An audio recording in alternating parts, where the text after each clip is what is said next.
연중제 3주간 화요일에 보내드리는 오늘의 강론, 담당의 대전가톨릭대학교 문재상 신부입니다. 오늘 복음은 마르코 복음 3장 31절에서 35절까지의 말씀입니다. 그때에 예수님의 어머니와 형제들이 왔다. 그들은 밖에 서서 사람을 보내어 예수님을 불렀다.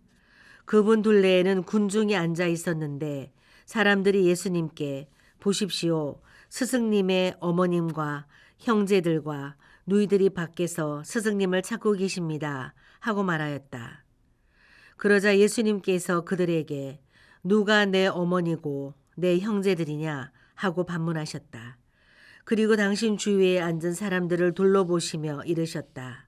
이들이 내 어머니고 내 형제들이다. 하느님의 뜻을 실행하는 사람이 바로 내 형제요, 누이요, 어머니다. 대전 가톨릭 평화방송 애청자 여러분, 안녕하십니까? 오늘 복음에서 사람들은 예수님께 보십시오. 스승님의 어머님과 형제들과 누이들이 밖에서 스승님을 찾고 계십니다. 하고 말합니다. 하지만 예수님께서는 그들을 향해 반문하십니다. 누가 내 어머니고 내 형제들이냐? 그리고 당신을 둘러싸고 있는 이들을 바라보며 말씀하시죠. 이들이 내 어머니고 내 형제들이다. 하느님의 뜻을 실행하는 사람이 바로 내 형제요, 누이요, 어머니다. 가족 관계와 혈연 관계를 중시하는 우리들에게 예수님의 이 말씀이 조금은 매정하게 들릴지도 모르겠습니다. 하지만 예수님의 말씀이 기존에 맺었던 혈연 관계를 전적으로 부정하는 것은 아닐 것입니다. 만약 그랬다면 요한복음에서 전하는 것처럼 십자가 위에 매달린 채 당신께서 사랑하시던 제자 요한에게 당신의 어머니를 맡기시는 그런 말씀을 하시지는 않았을 것입니다. 하느님의 뜻을 실행하는 사람이 바로 내 형제요, 누이요, 어머니다라는 예수님의 말씀은 단절이 아니라 개방성을 내포하고 있습니다.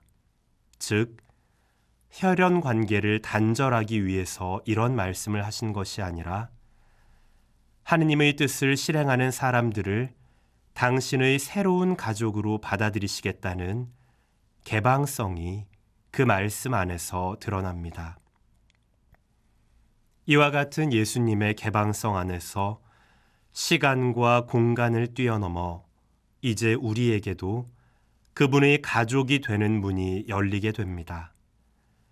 우리가 그분의 뜻을 실행할 때 우리는 이제 그분의 가족이 될 수 있습니다. 가족이 된다는 것은 무엇을 의미합니까? 가족이 된다는 것은 이제 우리가 하나의 운명 공동체가 되었음을 뜻합니다.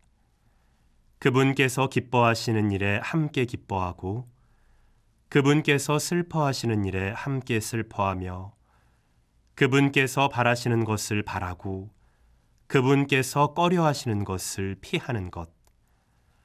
그것이 바로 우리가 그분의 가족이 되었음을 드러내는 표징이 될 것입니다. 오늘 제1독서에서 들었던 것처럼 다윗 왕은 주님의 계약궤가 오벳 에돔의 집에서 다윗 성에 들어오자 온 힘을 다해서 주님 앞에서 춤추었습니다. 그 기쁨은 너무나 큰 것이어서 주님께 여러 제물을 바치는 것으로도 모자라 온 백성이 함성을 올리고 나팔을 불며 빵과자, 대추 야자과자, 건포도 과자 등의 선물을 듬뿍 받을 정도였습니다.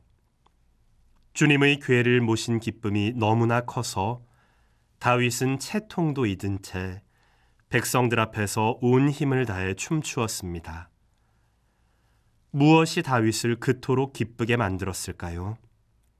아마 다윗이 하느님을 지극히 경외하고 공경했기 때문일 것입니다. 아마 하느님을 깊이 사랑했기 때문일 것입니다. 다윗은 하느님의 일을 두고 이처럼 기뻐합니다. 오늘 예수님의 말씀에 비추어 보자면 다윗은 하느님께 가족과도 같은 존재가 되었습니다. 사울의 딸이자 다윗의 부인인 미칼은 이렇게 춤추는 다윗을 보고 사람들 앞에서 위신을 잃었다고 생각하며 비웃습니다. 미칼에게는 하느님의 궤를 맞아들이는 일보다 다른 사람들의 시선이 훨씬 중요하기 때문입니다. 하지만 하느님의 마음에 들었던 것은 미칼의 사리분별이 아니라 다윗이 보여주는 단순하고 솔직한 기쁨의 춤사위였습니다. 마찬가지로 우리를 예수님의 가족으로 만들어주는 것은 이처럼 그분 앞에서 단순하고 솔직하게 머무는 것, 그분과 함께 기뻐하고 그분과 함께 슬퍼하는 것이 아닐까 싶습니다. 우리가 그분의 뜻을 실행할 때, 우리가 그분 안에 머물 때, 우리는 그분의 가족이 될 수 있습니다. 오늘의 강론 지금까지 담당해 대전가톨릭대학교 문재상 신부였습니다. 내일도 문재상 신부의 강론이 계속됩니다.